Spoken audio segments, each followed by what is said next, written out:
जय गुरुदेव, जय महाकाली। आप सभी साधकों का जय महाकाली ज्योतिषम तंत्र निवारण केंद्र के आपके अपने इस चैनल पर स्वागत है। आज एक प्रमुख प्रयोग लेकर आए हैं जो देव दोष निवारण से संबंधित है। काल सर्प दोष, आंशिक काल सर्प दोष, पूर्ण काल सर्प दोष अनेक लोगों की कुंडलियों में बनता है। जब राहु केतु के मध्य में अन्य ग्रह आ जाते हैं तो पूर्ण काल सर्प दोष, और कुछ ग्रह आते हैं तो आंशिक काल सर्प दोष का निर्माण होता है। आंशिक काल सर्प दोष पूर्ण काल सर्प सबसे ज्यादा खतरनाक होता है और 12 तरह के काल सर्प दोष होते हैं। सभी की आज आप उनको नाम बताएंगे, उनकी जो प्रभाव है उस पर भी चर्चा करेंगे, उसका निवारण भी आपको बताएंगे कि आप कैसे घर बैठे उसका निवारण कर सकते हैं।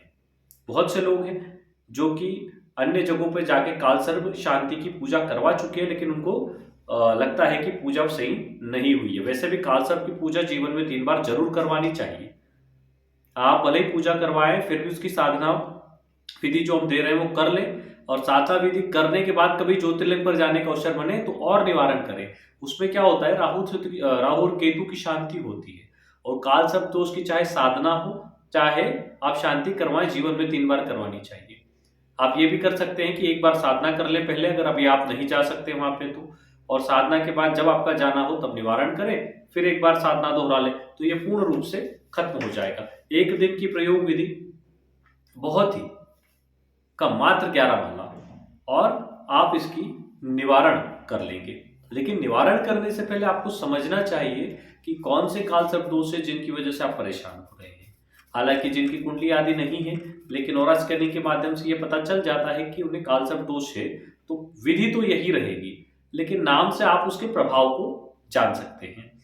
क्योंकि काल सर्प दोष क्या देता है, अलग अलग काल सर्प के अलग अलग प्रभाव है। विवाह से संबंधित समस्या देगा, विवाह के बाद समस्या देगा, शारीरिक समस्या आंखों आदि की, जैसे तक्षक आदि काल सर्प आंखों की समस्या देते हैं। विवाह से संबंधित समस्या आती है। कोई मुख्य काल सर्प जैसे शेषनाग काल सर्प हो गया तो जीवन पर्यंत व्यक्ति को अपने किए गए कार्यों का श्रेय नहीं मिलता। तो ऐसी बहुत सारी चीजें हैं जिनमें व्यक्ति कर्ज की समस्या में फंस जाता है। शत्रु बाधा हमेशा परेशान करती है, तंत्र बाधा से परेशान हो जाते हैं, जीवन विष की तरह हो जाता है, हर व्यापार में फेल हो जाते हैं। क्यों होता है? क्योंकि इनके प्रभाव जब बढ़ जाते हैं, जब राहु केतु अंतर्दशा प्रत्यंतर दशा में आते हैं और आपको कालसर्प होता है, तब ये पूर्ण वेग के साथ काम करते हैं। अब बहुत से लोगों को ये चीज समझ में नहीं आती कि कालसर्प हमारे साथ क्यों हुआ है कुंडली में। तो देखिए, पूर्व जन्मों से निर्धारित होता है। इसके 2 कारण होते हैं। एक तो पूर्व जन्म में अपने पितरों के निमित्त आपने अपना पितृ ऋण पूरा नहीं किया, और दूसरा होता है इसका आपके किए गए कर्म। जैसे आपने किसी को किसी प्रकार का नुकसान पहुंचाया, आंखों से संबंधित, शरीर से संबंधित, तो आपको तक्षक जैसा काल सर्प दोष लगता है। आपने किसी के श्रेय को छीना, हमेशा लोगों से काम करवाया और उनकी उपलब्धियों को अपने नाम कर लिया क्योंकि आप बड़े पद पे थे, तो वह भी आपको शेषनाग जैसे काल सर्प दोष दे देता है। अलग अलग शेषनाग की अलग अलग काल सर्प दोष की अलग अलग व्याख्या है, जिसके माध्यम से आप ये पता कर लें कि हमारे साथ क्या हो रहा है, और पूजा कराते टाइम मानसिक रूप से उसका या फिर संकल्प के समय काल सर्प दोष, और विशेष रूप से काल सर्प दोष अगर आपकी कुंडली में आपको पता चल गया, कुंडली विश्लेषण करते तो पता ही चल जाता है, तो उसका नाम लेके, जैसे शेषनाग है तो शेषनाग काल सर्प दोष की शांति के लिए इस प्रकार विधिवत करेंगे तो लाभ होगा। जो लोग अपनी कुंडली आदि बनवाना चाहते हैं उसमें ये सारी चीजें आपको पता चल जाती है कि आपको कौन सा दोष है, उसका निवारण आपको कैसे करना है, साधना करनी है या कहाँ जाके आपको उसका निवारण करवाना है, ये बता देते हैं। आपकी कुंडली में मारक ग्रह कौन से जिनसे संबंधित कंटिन्यू उपाय आपको करना है, और योग कारक ग्रह कौन से जिनके उपाय करने से उनकी क्षमता बढ़ जाए।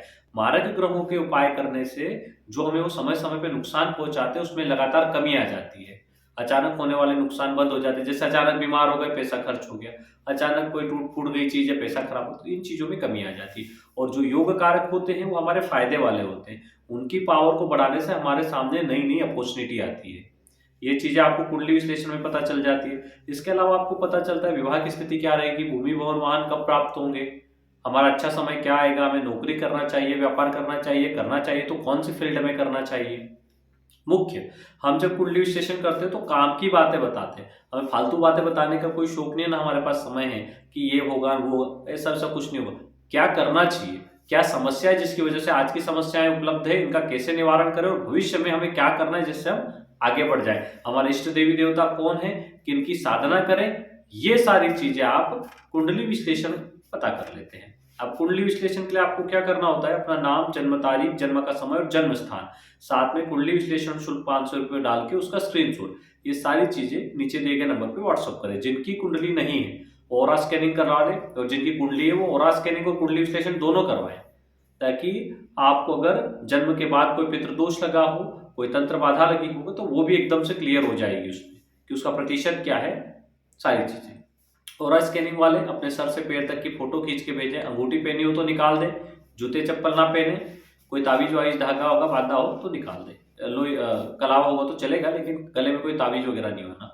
कपड़े पहनना है, सर से पैर तक की फोटो खींच के भेज दे, उसका शुल्क 1100 रुपये है, वो डाल के उसका स्क्रीनशॉट डाल दे। अब बहुत से लोग बार बार पूछते हैं सर किस नंबर पे फोन पे की पेटीएम करें, जिस नंबर पे आप देख रहे हैं नीचे स्क्रीन पे वही व्हाट्सअप और फोन पे नंबर है, उस पर कर सकते हैं, वरना वीडियो की डिस्क्रिप्शन में अकाउंट नंबर दिया हुआ है उस पर भी कर सकते हैं। तो ये चीज क्लियर कर दें आप लोगों को। दूसरी चीज, जो लोग मंत्र जप आदि करवाना चाहते हैं खुद के लिए, परिवार आदि के लिए, वो पहले से बुकिंग करें, क्योंकि आप संकल्प लेंगे उसके बाद ही आपका जप वगैरह शुरू किया जाएगा। तो आप जब बुकिंग करेंगे तो उसके 8 दिन बाद, 10 दिन बाद या 15 दिन बाद नंबर आएगा, इसलिए पहले ही कर ले। नवग्रह मंत्र जाप करवाना चाहते हैं या कोई और साधना, पूजा, यज्ञ, हवन, अनुष्ठान करवाना चाहते हैं तो आप करवा सकते हैं। कुंडली में दोषों के निवारण बहुत आवश्यक होते हैं। साथ में साधनाएं जो हम करते हैं उन पे विशेष ध्यान रखें कि हमें कौन कौन सी साधनाएं करनी है और हमारी मुख्य समस्याएं। पेपर में पहले तो ये लिखे कि हमारी मुख्य समस्याएं क्या है, फिर जो दोष हमने बताए हैं उनसे मिलान कर ले कि हमने जो बताई है उससे संबंधित ही समस्याएं, तो उस दोष का निवारण पहले करें। जैसे मान लो आपकी कुंडली में 3, 4, 5 दोष बने हैं जिनमें पितृदोष भी हो, तो सबसे पहले पितृदोष का निवारण होगा। जिस दिन आप पितृदोष की पूजा साधना करेंगे आपकी बॉडी पूरी हल्की हो जाएगी। जो शक्तियां आपके कंधे पे, सर पे, पीठ पे बैठी हुई है, क्योंकि आपने उनके लिए कभी पीपल का पेड़ तो लगाया नहीं कि जिसपे वो बैठ के आराम कर सके, तो आपकी पीठ पे बैठेगी, कंधे पे बैठेगी, क्योंकि आप ही उनके जो है वंश हो, बैठेगी कहाँ, स्थान तो दिया नहीं आपने। बहुत से लोग मूर्खता ये करते हैं कि ईंटें जमा देते हैं, पता नहीं क्या क्या करके पितरों को घर में बिठा लेते हैं, सबसे बड़ी मूर्खता है। धीरे धीरे करके परिवार बर्बाद होते चले जाते हैं, ऐसे नहीं करना चाहिए। उनके निमित्त उन सभी ईंटों को उठा के गंगा जी में विसर्जित करना चाहिए और वहां जाके उनका पिंडदान आदि क्रिया व्यवस्थित ब्राह्मण से करवाना चाहिए, या फिर यहाँ आ जाए, हम यहाँ भी करवा देते हैं व्यवस्थित तरीके से। लेकिन कभी भी स्थान नहीं देना चाहिए, क्योंकि उनको मोक्ष की आवश्यकता है, तुम्हारे स्थान की आवश्यकता थोड़ी। स्थान दे दोगे और वो तो चलेगा, उनकी जगह दूसरे बैठ गए तो नहीं, उनको तुमने टाइम से भोग भाग दिया तो परेशान कर देंगे, और तुम्हें लगेगा पूर्वजों को दे रहे कोई और ही खाता जाएगा, और नहीं दोगे तो परेशान करेगा, तुम्हें लगेगा पूर्वज परेशान कर रहे हैं। पूर्वज ऐसे परेशान नहीं करते, तुम उनको पिंडदान आदि कर दो तो वो चले, उनका काम करते हो, तुम्हें परेशान नहीं करते, तुम्हें मदद करते हैं उनपे। तो हमने त्रिपिंडी श्राद्ध की विधि जो चैनल पे दी हुई है, उस त्रिपिंडी श्राद्ध की विधि को हर अमावस्या को करें। अभी अमावस्या आ रही है, जल्दी उसको करें, सभी लोग करें। जिन लोगों के पिंडदान आदि हो चुके हैं वो भी करें, जिनको पितृदोष नहीं है वो भी करें।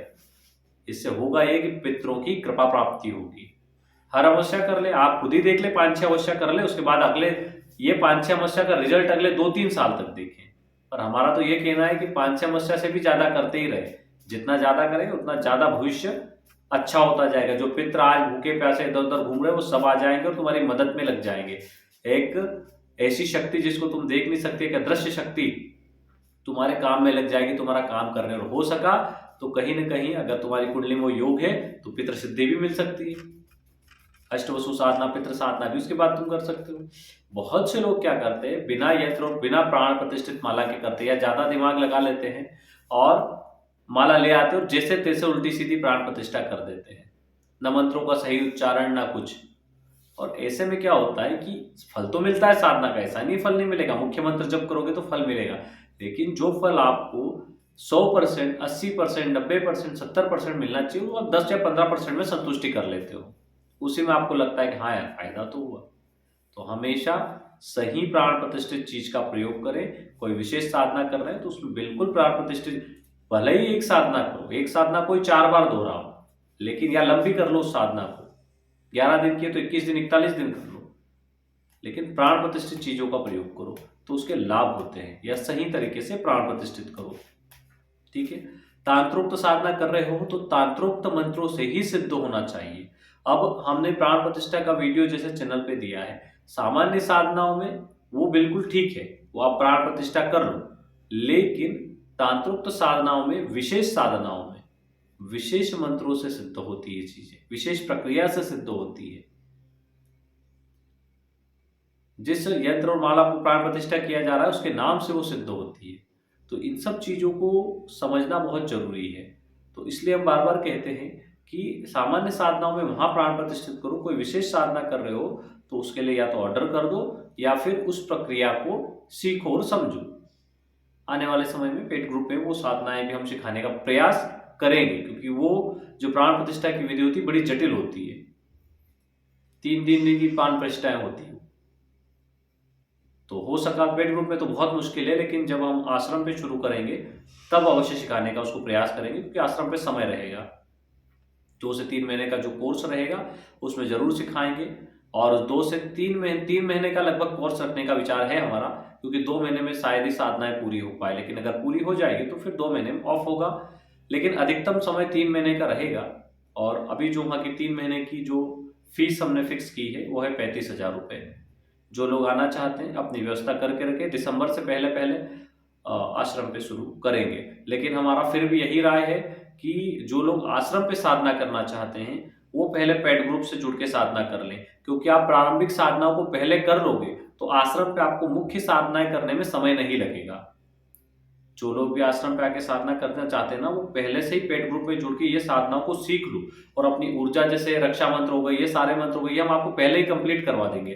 तो आश्रम पे आपको ज्यादा समय नहीं लगेगा, आप बहुत कम समय में सारे प्रयोग विधि सीख जाओगे, क्योंकि उससे पहले ही हमको सिद्ध तो बहुत सारी चीजें पहले ही करवा देंगे, मंत्र सिद्ध करवा देंगे, रक्षा मंत्र आदि बहुत सारी चीजें सिद्ध करवा देंगे। तो जब यहाँ आओगे तो कुछ खास प्रक्रियाओं से गुजरने के बाद आप सीधे तंत्र काट आदि सारी चीजें करना सीख जाओगे। तंत्रों को उतारना, चौकियों को हटाना, चौकियों को चढ़ाना, यज्ञ हवन करना, यज्ञ से कैसे क्रियाएं करना, ग्रहों को या किसी को ठीक करना, किसी का काम करना है तो कैसे करना, किसी ने मोहिनी या सम्मोहन क्रियाएं कर दी उसको कैसे हटाना, किसी का उच्चाटन कैसे करना। तो ये सारी प्रक्रियाएं हम आपको वहां पे जल्दी सिखा देंगे। इसलिए जो लोग भी जुड़ना चाहते हैं वो पहले पेट ग्रुप से जुड़ के साधनाएं कर लें और इन चीजों को सीख लें। तो दिसंबर या फिर अगली जनवरी फरवरी तक तो कंप्लीट हो ही जाएगा। तो फिर उसका विचार है कि हम लोगों को बुलाएंगे, लेकिन उससे पहले आपको तैयार होना बहुत जरूरी है। अब आते हैं मुख्य साधना पर। यह चमत्कारिक साधना वैसे तो श्रावण मास में आने वाली नाग पंचमी को की जाती है, लेकिन आप इसको इतना समय तो खैर कोई नहीं होता क्योंकि समस्याओं से लोग घिरे हुए हैं। तो भगवान शिव का एक दिन अपना जो सोमवार का रोज है, प्रातःकाल जल्दी उठ के शिवाभिषेक कर लें। और प्रातःकाल मतलब ये सूर्योदय से सूर्यास्त के पहले पहले की साधना है। सूर्यास्त से 1 घंटा पहले गोधूली में भी इसको कर सकते हैं, और आप चाहे तो जैसे ही सूर्य उदय हुआ उसके बाद, तो सूर्य उदय होने से पहले ही आप शिवलिंग का अभिषेक आदि कराएं, मंदिर में जाके पूजन पाठ कराएं 5 से 6 के बीच में, और फिर अपने पूजा स्थान पर बैठ जाएं।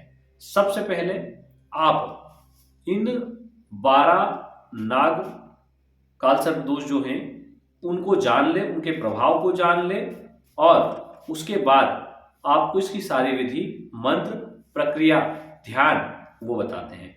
तो सर्वप्रथम इसमें जो कालसर्प दोष आता है वो है अनंत नामक कालसर्प दोष। 12 प्रकार के कालसर्प दोष हैं। जैसे अनंत नाम का कालसर्प दोष है, उसमें व्यक्ति परदेशगामी ज्यादा बनता है, घर से दूर हो जाता है, ठीक है, विदेश के भी उसके योग बनते हैं।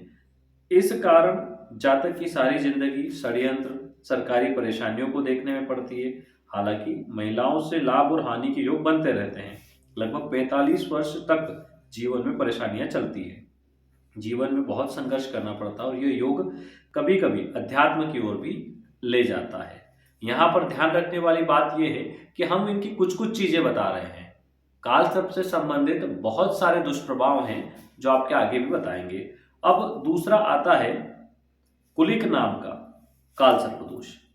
इसमें क्या होता है, कुलिक नाम का कालसर्प दोष जीवन में बहुत बाधाएं उत्पन्न करता है, आर्थिक दृष्टि से बहुत परेशान करता है, पैसे की बड़ी किल्लत होती है, यश बड़ी मुश्किल से प्राप्त होता है, वो भी स्थायी नहीं रहता, वह व्यक्ति कामुक स्वभाव का हो जाता है, उसकी पूर्ति के लिए धन का दुरुपयोग भी कर लेता है वो।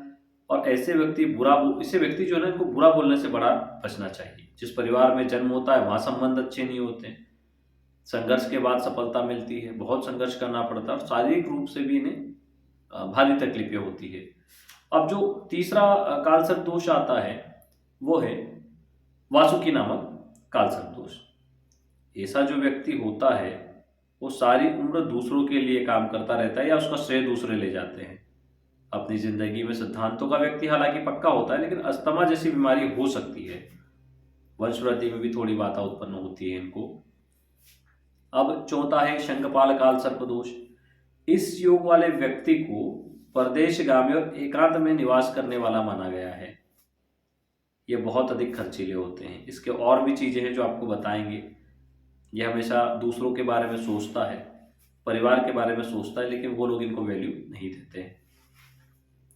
पद्म नाम के कालसर्प के कारण लोग अज्ञात शत्रुओं से घिरे होते हैं, अज्ञात परेशानियों से घिरे होते हैं, पति पत्नी में दिक्कतें होना चालू हो जाती है, धोखे के योग बनते हैं।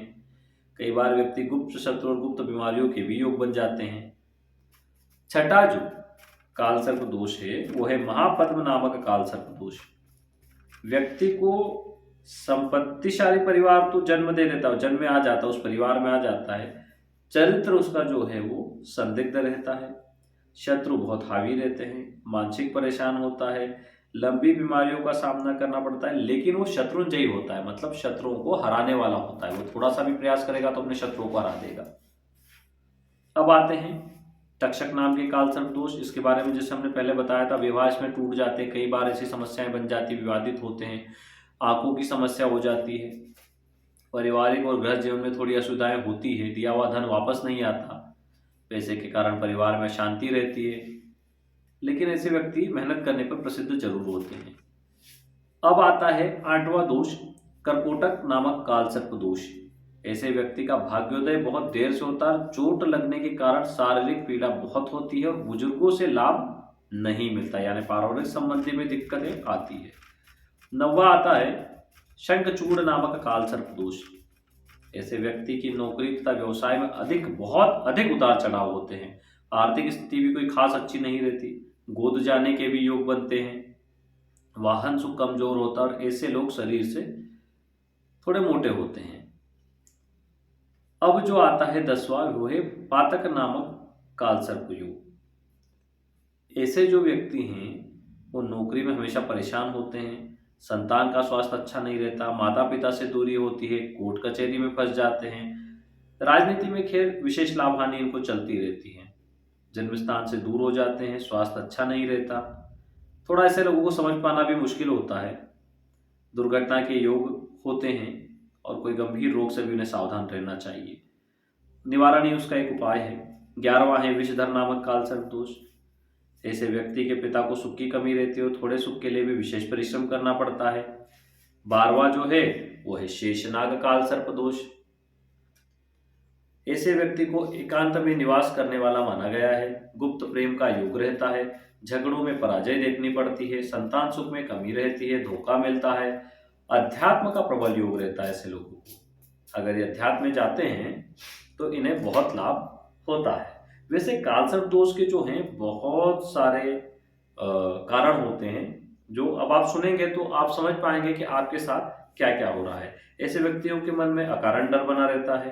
कालसर्प दोष से प्रभावित व्यक्ति के सपने में सांप कई बार दिखाई देते हैं, बार बार दिखाई देते हैं, अपने पास किसी के खड़े होने का एहसास होता है, काम बनते बनते बिगड़ जाते हैं, कड़ी मेहनत के बाद भी सफलता नहीं मिलती, घर परिवार और कार्यस्थल में अनचाहे वाद विवाद होते रहते हैं, कभी बीमारियां लग जाती, इलाज के बाद भी राहत नहीं मिलती, परीक्षा में पूरी तैयारी करने के बावजूद भी असफल रहना पड़ता है, या परीक्षा भवन में याद किए गए प्रश्नों के उत्तर भूल जाते हैं, दिमाग शून्यवत हो जाता है। और ज्यादातर आपने देखा होगा कि आपके बच्चे घर तो बहुत अच्छी पढ़ाई करके जाते हैं, लेकिन वो बोलते हैं कि हम स्कूल में जाके भूल जाते हैं। आप उनकी कुंडली विश्लेषण बच्चों का जरूर करवाएं, उनमें जरूर दोष हो सकते हैं। व्यक्ति का क्रोध भी अकारण बढ़ जाना, बहुत ज्यादा चिड़चिड़ापन हो जाना, ये सब कुंडली में कालसर्प दोष के प्रभाव ही है। इस विशेष पूजा को वैसे तो हमने बताया था कि श्रावण मास पंचमी अर्थात नाग पंचमी को करने का श्रेष्ठ मुहूर्त है, लेकिन आप इसको सोमवार से भी कर सकते हैं। अब इस प्रयोग में किस चीज की आवश्यकता होती है? देखो, इसमें प्राण प्रतिष्ठित राहु यंत्र, कालसर्प पाश तथा काली हकीक माला की आवश्यकता होती है। इनको सोमवार प्रातः या शाम को सूर्यास्त से 1 घंटे पहले गोधूली में एक पात्र में अपने पास रख ले और साधक पूर्व दिशा की ओर मुख कर लाल आसन पर बैठे और स्वयं गुरु चादर ओढ़ ले। सामने चौकी पर भी लाल आसन बिछा दे, उस पर भी गुरु चित्र स्थापित कर दे। गुरुदेव का पंचोपचार पूजन कर दे। पंचोपचार पूजन लोगों को समझ में नहीं आता।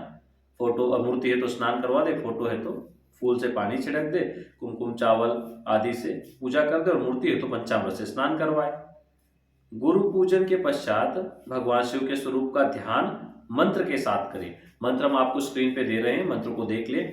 ओम, हाथ जोड़ के करें, ओम नमः शिवाय गुरुवे सच्चिदानंद मूर्तये निष्प्रपंचाय शांताय निरालंबाय तेजसे देवादिदेव सर्वज्ञ सच्चिदानंद लक्षण उमारमण भूतेश प्रसिद्ध करुणानिधे ओम गुरुदेवाय तत्पुरुषाय नमः। इस प्रकार भगवान शिव का ध्यान करने के बाद सभी ग्रहों का ध्यान करें। हाथ जोड़े। ब्रह्मा मुरारी त्रिपुरांतकारी भानु शशि भूमि सुतो बुधश्च गुरुश्च शुक्रः शनि राहु केतु सर्वे ग्रहा शांतिकरा भवन्तु। इस प्रकार 9 ग्रहों का ध्यान कर ले। अब समस्त ग्रहों का ध्यान हो जाए उसके पश्चात हाथ जोड़कर ताम्रपत्र में या स्टील की प्लेट में पुष्पों का आसन देकर राहु यंत्र का पंचोपचार पूजन करके और फिर वहां पर फूलों बिछा के प्लेट में उसमें स्थापित कर दें। इसके बाद हाथ जोड़कर राहु से काल सर्प दोष निवारण की प्रार्थना करते हुए ध्यान मंत्र पढ़े। वंदे राहुम धूम्रवर्ण अर्धकायम कृतांजलि विकृतास्यम रक्तनेत्रम धूम्रालंकारम मनवहम। इस प्रकार राहु का ध्यान मंत्र पढ़ के राहु यंत्र पर तिल से पूजन करें। काली तिल से, सिंदूर से, काजल से, काली सरसों से, काली सरसों नहीं मिले तो कोई बात नहीं, कुमकुम से, अक्षत से, पुष्प से। उसके बाद यंत्र पर काल सर्प पाश जो होता है वो नॉर्मल दुकान पे नहीं मिलता, वो जब आप सामग्री बुलाते हैं उसके साथ ही आता है। काल सर्प पाश स्थापित कर दे यंत्र पर, यंत्र के बीचों बीच, ठीक है। उसके बाद काल सर्प दोष की निवारण की भावना करते हुए हमें श्री नाग स्तुति करनी है। वही नाग ही इसके कारक है ना, काल सर्प के, तो हमें नाग स्तुति करनी है। उसमें सभी नागों का हाथ जोड़कर आपको कोई से भी काल सर्प लगाओ, भले ही आपको ना पता हो, इस स्तुति से वह काल सर्प की शांति अवश्य होगी। अनंतम वासुकिम शेषम पद्मनाभम च कंबले शंखपालम धृतराष्ट्रम तक्षकम कालयं तथा एतानि 9 नामानि नागानां च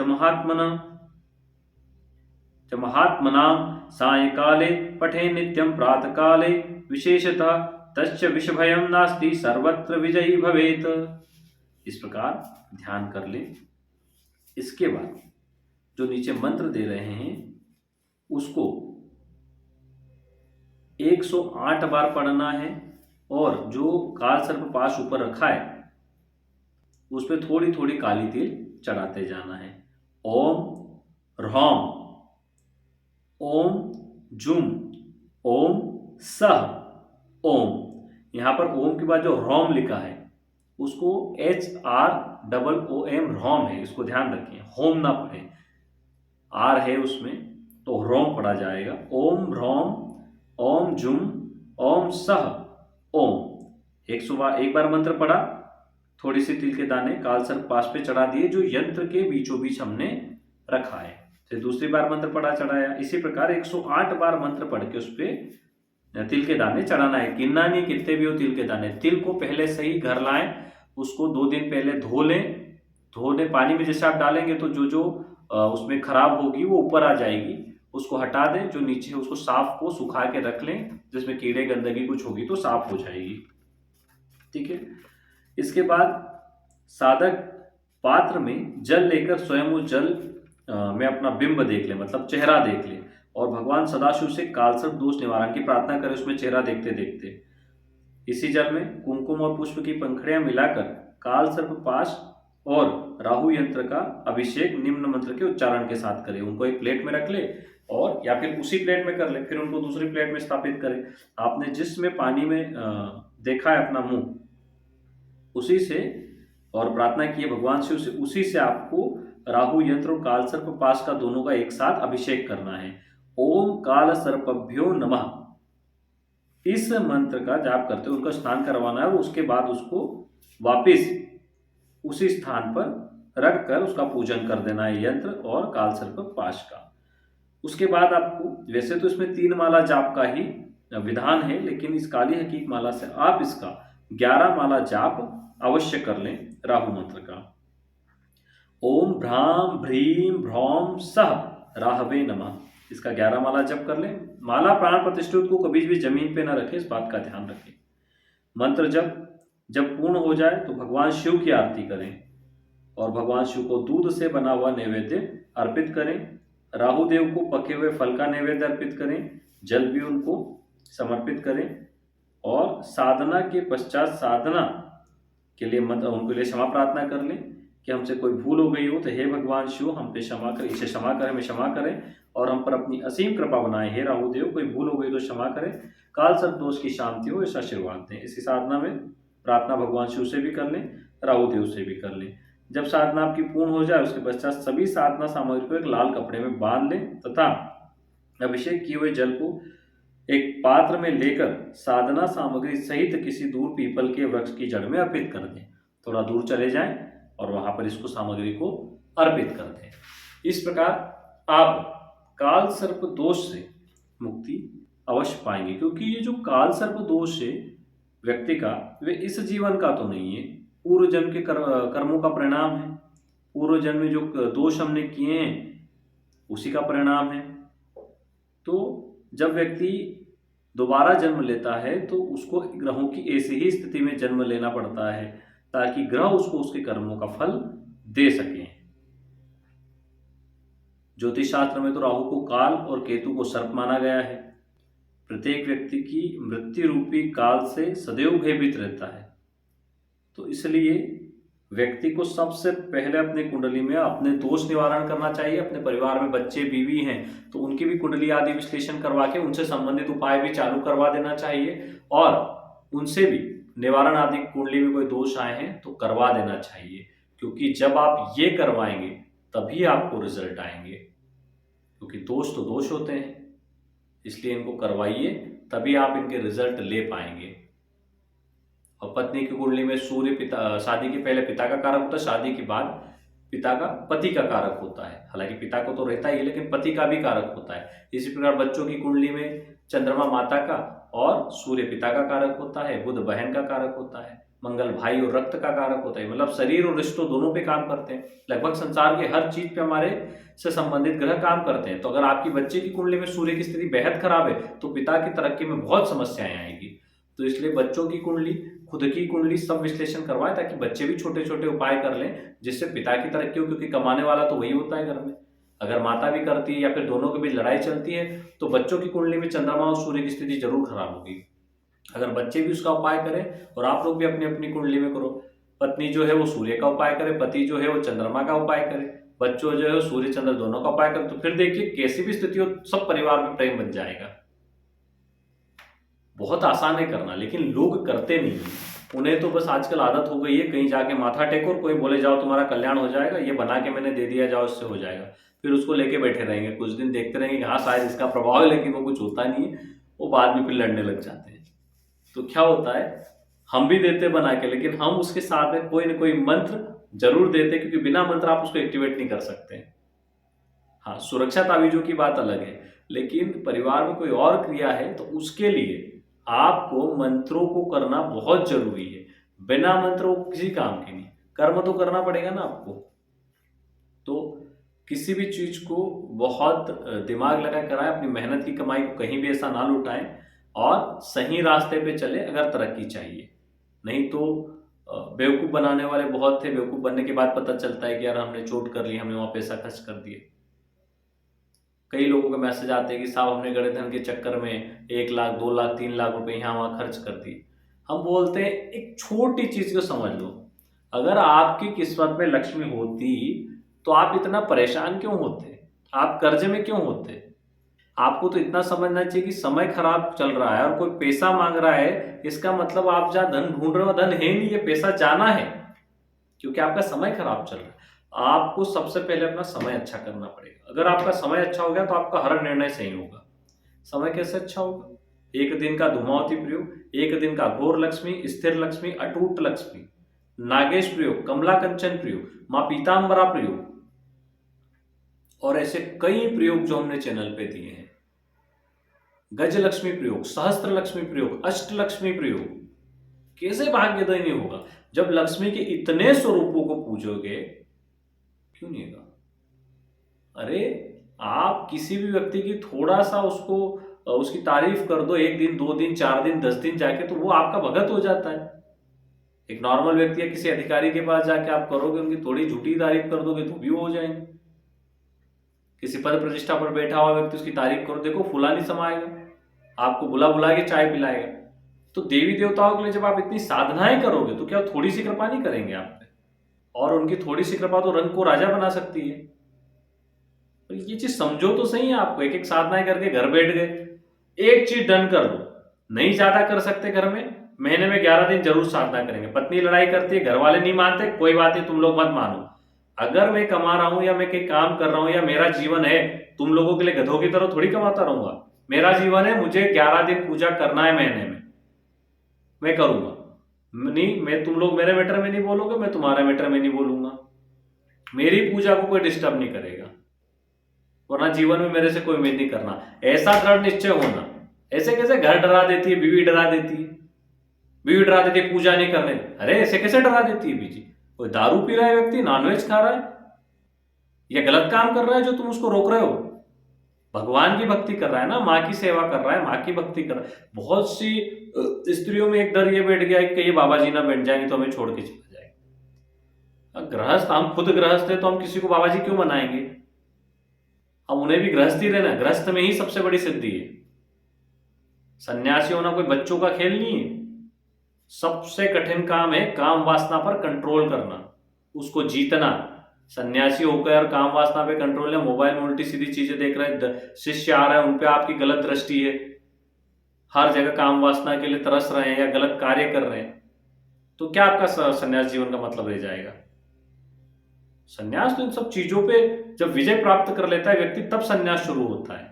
सन्यास में तो विजय प्राप्त करने की क्रिया की जाती है, तभी आगे बढ़ा जाता है। लेकिन गृहस्थ, गृहस्थ में क्या पूरा जीवन थोड़ी मांगा है? सिर्फ 11 दिन महीने के, 11-11 दिन साधना करो, रिजल्ट देखो। साधना में आप 11-11 दिन क्रिया करो, रिजल्ट देख लो क्या होते हैं। तो आपको अपने हक के लिए लड़ना पड़ेगा। साधना, पूजा, अध्यात्म और सनातन को आगे बढ़ाना आपका कार्य है। आपका कार्य ये नहीं है बच्चे पैदा करना, उनको खिलाना पिलाना, बस उनको आगे बढ़ाना। बीवी की सुनना बस 4 बातें, या बीवी ने पति की सुनना 4 बातें, सिर्फ ये आपका काम नहीं है। उन्हें यह सिखाना कि हमारा धर्म क्या है। हर रोज, हर दूसरे तीसरे दिन संबंध बनाना धर्म नहीं है। व्यक्ति को ध्यान रखना चाहिए, एकादशी, उपवास का समय, नवरात्र का समय, इनमें कभी भी संबंध नहीं बनाना चाहिए।